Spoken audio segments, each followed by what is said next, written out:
ಪತ್ನಿಯ ಸಾವಿನ ಸುದ್ದಿ ಕೇಳಿ ಆಘಾತದಿಂದ ಧಾವಿಸಿ ಬರುವಾಗ ವ್ಯಕ್ತಿಯೋರ್ವರಿಗೆ ಬಸ್ ಡಿಕ್ಕಿ ಹೊಡೆದು ಬಸ್ನ ಚಕ್ರಕ್ಕೆ ಸಿಲುಕಿ ಅವರು ಮೃತಪಟ್ಟಿರುವ ದಾರುಣ ಘಟನೆ ಬೆಳಗಾವಿಯಲ್ಲಿ ನಡೆದಿದೆ.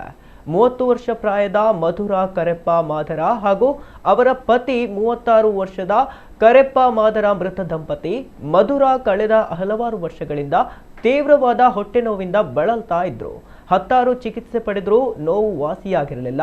ಭಾನುವಾರ ಹೊಟ್ಟೆ ನೋವು ಅಸಹನೀಯವಾದಾಗ ಜೀವನದಲ್ಲಿ ಜಿಗುಪ್ಸೆಗೊಂಡ ಮಧುರಾ ಅವರು ಕ್ರಿಮಿನಾಶಕ ಸೇವಿಸಿದ್ದಾರೆ. ತಕ್ಷಣವೇ ಅವರನ್ನ ಜಿಲ್ಲಾಸ್ಪತ್ರೆಗೆ ರವಾನಿಸುವ ಪ್ರಯತ್ನ ಮಾಡಲಾಯಿತಾದರೂ ಮಾರ್ಗ ಮಧ್ಯೆ ಅವರು ಕೊನೆಯುಸಿರೆಳೆದಿದ್ದಾರೆ. ಪತ್ನಿ ಮೃತಪಟ್ಟ ಸುದ್ದಿ ತಿಳಿದ ಪತಿ ಕರೆಪ್ಪ ಮಾದರ ಅವರಿಗೆ ಆಕಾಶವೇ ತಲೆ ಮೇಲೆ ಬಿದ್ದಂತಾಗಿದೆ. ಅವಸರದಲ್ಲಿ ರಸ್ತೆ ದಾಟುವಾಗ ಆಕಸ್ಮಿಕವಾಗಿ ಬಸ್ ಚಕ್ರಕ್ಕೆ ಸಿಲುಕಿದ ಕರೆಪ್ಪ ಸ್ಥಳದಲ್ಲೇ ದಾರುಣವಾಗಿ ಮೃತಪಟ್ಟಿದ್ದಾರೆ. ಒಂದೇ ದಿನ ಮನೆಯ ಯಜಮಾನ ಮತ್ತು ಯಜಮಾನಿ ಇಬ್ಬರು ಸಾವನ್ನಪ್ಪಿದ್ದಾರೆ. ಹೆತ್ತವರನ್ನ ಕಳೆದುಕೊಂಡ 3 ಪುಟ್ಟ ಮಕ್ಕಳು ಅನಾಥರಾಗಿದ್ದಾರೆ.